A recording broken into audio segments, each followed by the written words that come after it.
We're boiling now. As you can come on over here and check this out. This is what you're looking for, that rolling boil. Take our pine needles out, they're no good no more. We've gotten everything out of them we're going to get, but you got good rolling boil right there, just for a minute or so. That's all you need.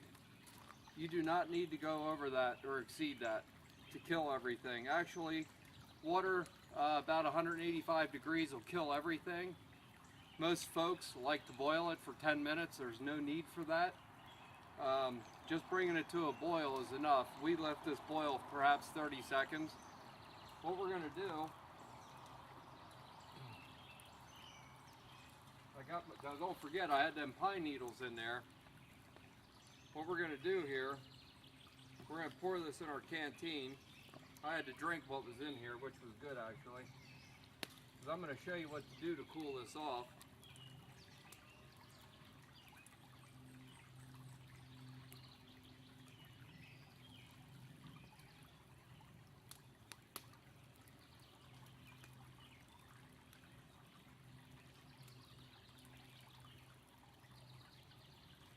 Right there. Just got a little bit of dust in there. We're going to get rid of that. Just to cool it off, all we want to do, bring it over and put it in the stream. Let's put our tools away here so we don't lose those.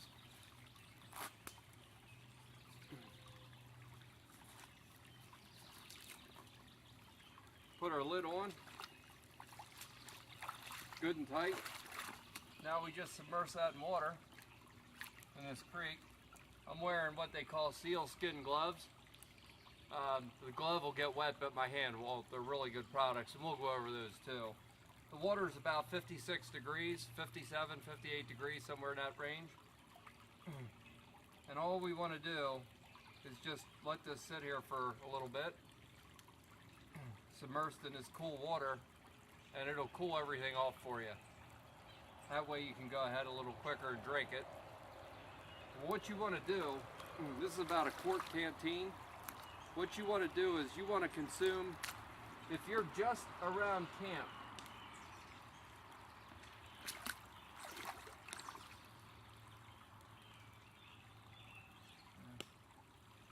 we'll just hold it with our foot so I can talk to you a little bit. What you want to do is, when you're drinking water, or I'm sorry, when you're walking around camp, just around camp, this is just collecting firewood, preparing your shelter, preparing your sand filter, whatever you're doing, you need to consume 3 to 4 quarts of water a day. A lot of folks don't realize that that's how much water you really need.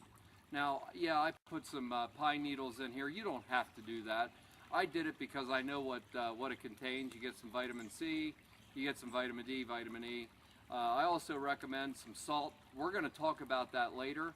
I have some statistics I want to go over with you. We are going to go over those because I can't remember all of those numbers in my head. The kind of loss just from walking around. Now, if you're hiking and you're moving, your body could lose over 1.5 gallons of water a day from urination and sweating. So you need to put the 1.5 gallons in plus another 3 to 4 quarts on top of that. I recommend that you put some salt in it to replenish some of the minerals that you're going to lose in your body in the water. You can make this tea like we did. You can carry your own tea bags. It's completely up to you. I lost my canteen. There it is. Good thing it's kind of shallow. Go ahead and give this a swig. I hope it's not too hot yet. It feels like it cooled off good. We got steam coming out of there. I don't want to burn my tongue off. But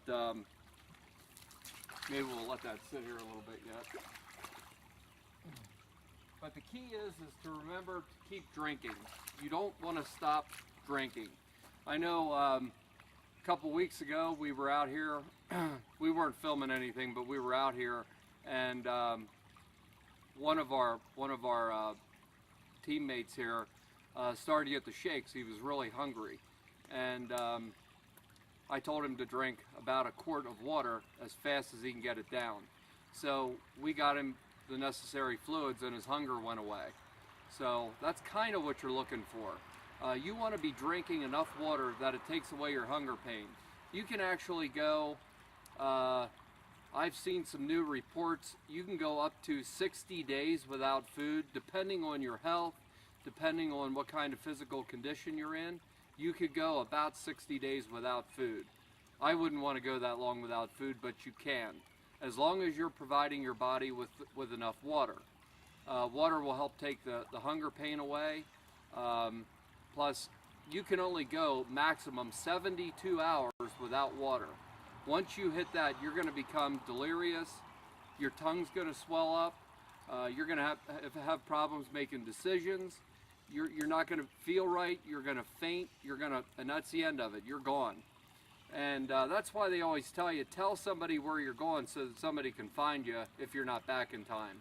Because usually the number one problem people have today, and they don't realize it, and they become disoriented, lost out in the wilderness, is because they're not drinking enough water. That's our main mission here, is to show you different ways that you can get water and fluids back in your body. I hope this is cool off enough. I want you to know that you can drink this and it won't hurt you. We're going to find out here if this is still a little too hot or not. We'll pour a little out here in our wrist. Yeah, that'll be drinkable.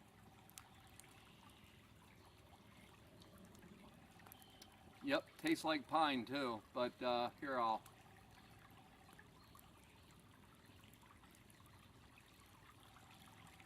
show you. There you go.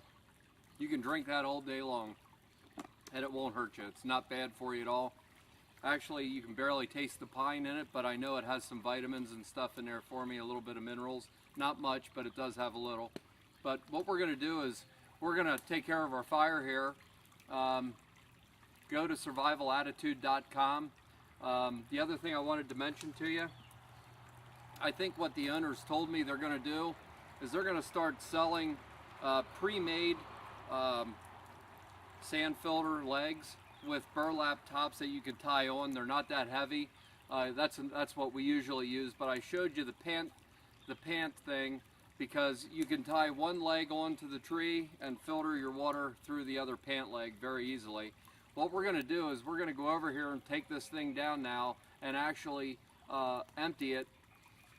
I'm going to drink some more of this on the way over, but we're going to empty it just to show you what was in it. We'll be back in a moment.